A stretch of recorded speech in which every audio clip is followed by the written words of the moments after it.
El mono científico. Un relato de Robert Louis Stevenson. No olvides dar like y suscribir a Página Oscura. Es gratis. Tienes la pestaña Gracias, por si quieres colaborar con una aportación económica. El mono científico. En cierta isla de las Antillas había una casa y una playa cerca de una arboleda. En esa casa habitaba un vivisector y, en los árboles, un clan de simios antropoides. Resultó que el vivisector atrapó a uno de ellos y lo encerró durante algún tiempo en una jaula de laboratorio. Allí quedó profundamente aterrado por lo que vio, muy interesado por todo lo que oyó, y como tuvo la fortuna de escapar en una fase temprana de su caso, que quedó clasificado con el número 701, y de regresar con su familia con tan solo una lesión insignificante en un pie, consideró que, en suma, había salido beneficiado. En cuanto regresó se hizo llamar doctor y empezó a importunar a sus vecinos con esta pregunta: ¿por qué los simios no son progresistas? No sé qué quiere decir progresista, dijo uno y le lanzó un coco a su abuela. Yo no lo sé ni me importa, dijo otro y se columpió en un árbol cercano. Ya cállate, exclamó un tercero. Maldito progreso, dijo el jefe, que era un viejo político conservador, a favor de la fuerza física. Procuren portarse mejor como lo que son. Pero cuando el mono científico lograba reunirse a solas con los machos jóvenes, estos lo escuchaban con más atención. El hombre es tan solo un simio que ha sido promovido, decía, colgando su cola desde una elevada rama. Dado que el registro geológico está incompleto, es imposible afirmar cuánto tardó en ascender y cuánto podríamos tardar nosotros en seguir sus pasos. Pero si nos lanzamos de lleno in media res en mi propio sistema, creo que los dejaremos a todos atónitos.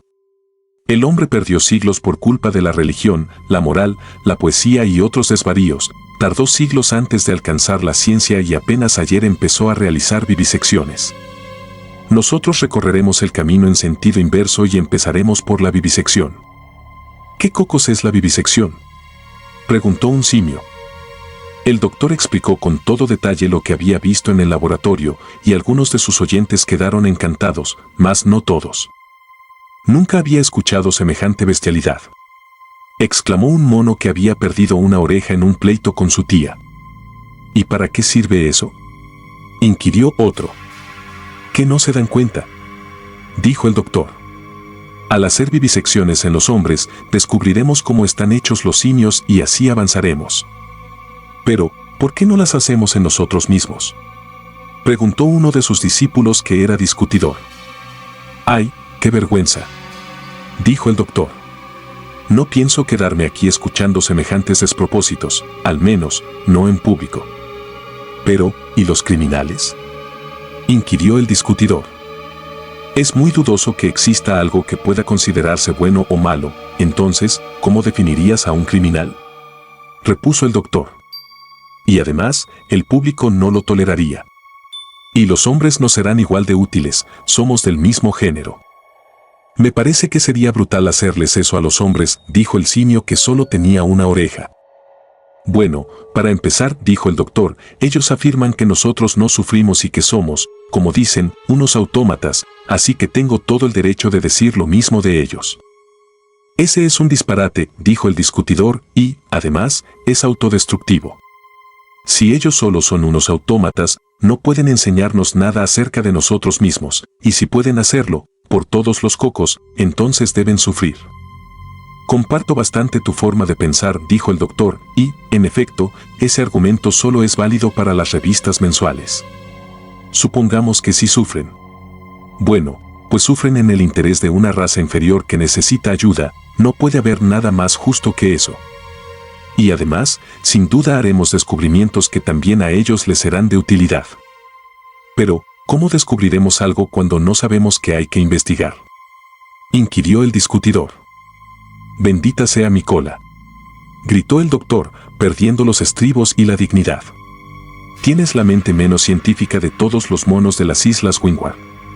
Saber qué investigar, qué tontería. La verdadera ciencia no tiene nada que ver con eso.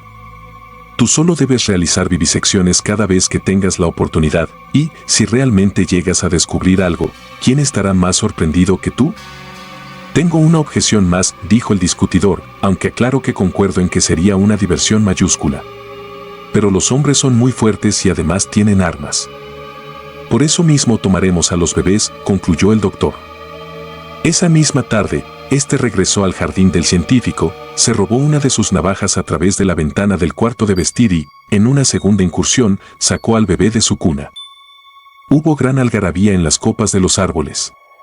El mono, que solo tenía una oreja y que era de buenos sentimientos, acunó al niño en sus brazos, otro le metió nueces en la boca y se afligió porque no quiso comérselas. Carece de inteligencia, dijo. Pero cómo me gustaría que no llorara, dijo el simio, que solo tenía una oreja, se ve tan feo como un mono. Esto es absurdo, dijo el doctor. Denme la navaja. Al oír esto, al mono, que solo tenía una oreja, se le encogió el corazón, le escupió al doctor y huyó con el niño a la copa del árbol vecino. «Hey, tú», gritó el simio, que solo tenía una oreja, «vivisecciónate tú mismo». Ante este desafío, todo el equipo empezó a perseguirlo y a dar voces, y el ruido llamó la atención del jefe, que se encontraba en los alrededores, matando pulgas. «¿Por qué tanto alboroto?», exclamó el jefe. Y cuando le explicaron lo sucedido, se llevó la mano a la frente. «¡Santos cocos!», exclamó, ¿es esta una pesadilla? ¿Pueden los simios caer hasta semejante barbaridad? Devuelvan a ese niño al lugar de donde lo sacaron. Usted no tiene una mente científica, dijo el doctor. No sé si tenga una mente científica o no, repuso el jefe, pero si tengo un palo muy grueso y si le pones una garra encima a ese bebé, te romperé la cabeza. Así que llevaron al bebé al jardín que estaba frente a la casa. El científico, que era un estimable padre de familia, no cupo en sí de gozo y, ya con el corazón ligero, inició 3 experimentos más en su laboratorio antes de que el día llegara a su fin.